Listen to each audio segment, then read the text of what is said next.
Èyí ni àtẹ̀jáde fún àwọn oníròyìn tí àwa tí a jẹ́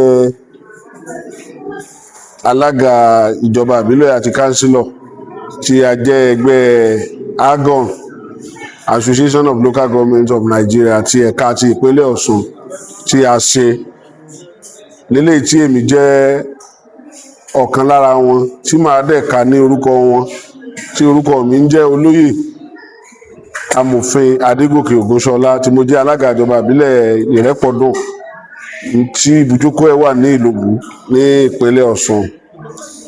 Ẹ rántí wípé ní ọjọ́ 12 oṣù kẹsàn-án ọdún 2025 tá a lò kọjá, a gbé ẹjọ́ kan dìde, a pe àwọn èèyàn kan lẹ́jọ́ lórí ètò ìjọba ìbílẹ̀ tí wọ́n lé wa kúrò ní ọjọ́ 28 oṣù ọjọ́ tí wọ́n ṣe ìbúra fún gómìnà Adeleke ní ọjọ́ 27 nínú oṣù kọkànlá ní ọdún 2022. Iṣẹ́ àkọ́kọ́ tó kọ́kọ́ ṣe ni wípé àwa tá a jẹ́ alága ìjọba ìbílẹ̀ tá a wà níjọba ìbílẹ̀ ni wọ́n lé dànù kúrò ní ibi iṣẹ́ wa.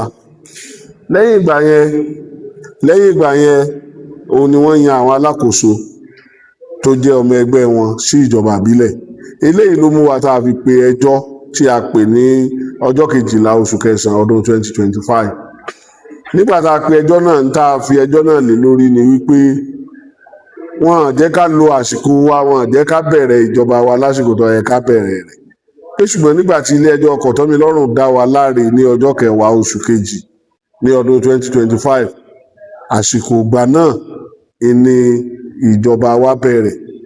Ìgbà tá a dẹ̀ gbé délé ẹjọ́, ilé ẹjọ́ wo sí ọ̀tún, wọ́n wò sósì, wọ́n da ẹjọ́ náà nù, wọ́n ní ẹjọ́ náà kò tọ̀nà. Lélẹ́yìí táwa sì gbà pé ó tọ̀nà. Èyí ló mú wa tá a fi pe ẹjọ́ kòtẹ́milọ́rùn. Wọ́n dá ẹjọ́ yẹn ní ọjọ́ 15 oṣù tá a wà nínú rẹ̀ yìí. A sì gbé ìwé ẹjọ́ kòtẹ́milọ́rùn lọ sílé ẹjọ́ kòtẹ́milọ́rùn ní Àkúrẹ́ ní ọjọ́ 16 nínú oṣù tí a wà yìí. Wọ́n máa ń pe kinní kan ní stay of execution, àtúnfi yẹn náà ti ń dì. Eléyìí túmọ̀ sí wípé títí tí wọ́n fi parí ẹjọ́ kòtẹ́milọ́rùn, àwọn tó wà níbẹ̀ títí tí wọ́n fi dá ẹjọ́ iná ni yóò mọ wà níbẹ̀ títí tí ẹjọ́ ò fi parí. Eléyìí la gbé lọ sí iwájú ilé ẹjọ́ kòtẹ́milọ́rùn.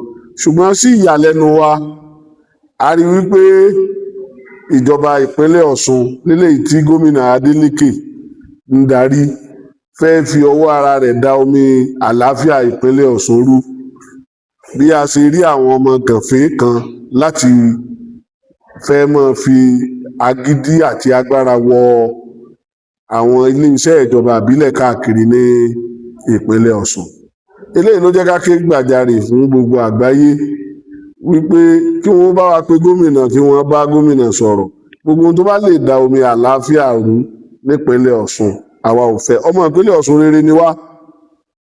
Kò sì sí ẹni tó fẹ́ kí ìpínlẹ̀ Ọ̀ṣun ó dàrú. Ṣùgbọ́n ìwà tí gómìnà ń hù, ìwà pé kó dàrú ni. Kò yà wá lẹ́nu.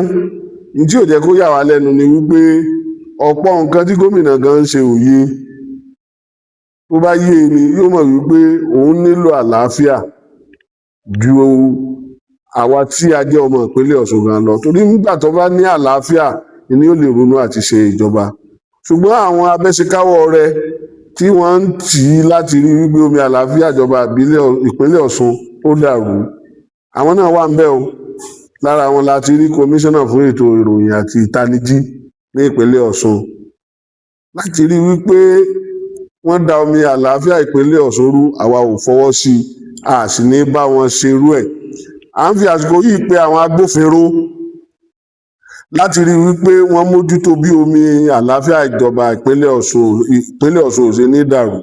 nítorí pé ìbò wa kù nǹkan bí oṣù méjì tá a fẹ́ dì a sì fẹ́ di ìbò nínú àlàáfíà a fẹ́ di ìbò nínú hílàhílo àbí nínú payín kéke à ń fi àsìkò yìí rọ àwọn agbófinró wa kí wọ́n bá wa mójútó àwọn tó wà ní iléeṣẹ́ ìjọba ìbílẹ̀ káàkiri òun ni àwọn kánsílọ̀ àti alága tí wọ́n dìbò fún ní abẹ́ ẹgbẹ́ òṣèlú olóṣùṣù ọwọ̀ All Progressives Congress eléyìí ni òfin sọ irú rẹ̀ náà ti ṣẹlẹ̀ rí nígbà tí Arẹ́gbẹ́ṣọlá déjọba àwọn tó bá ń jọba ńgbà náà ti jẹ́ ọmọ ẹgbẹ́ alábùradà wọn ilé ẹjọ́ dá wọn lẹ́bi wọ́n sì wo gbogbo nítorí yẹ kí wọ́n ṣe títí di ilé ẹjọ́ tó ga jù ní Àbújá tí wọ́n ń pè ní Supreme Court ó kù ọjọ́ kan péré tí àsìkò wọn ó pé ọdún mẹ́ta ni wọ́n dá wọn lẹ́bi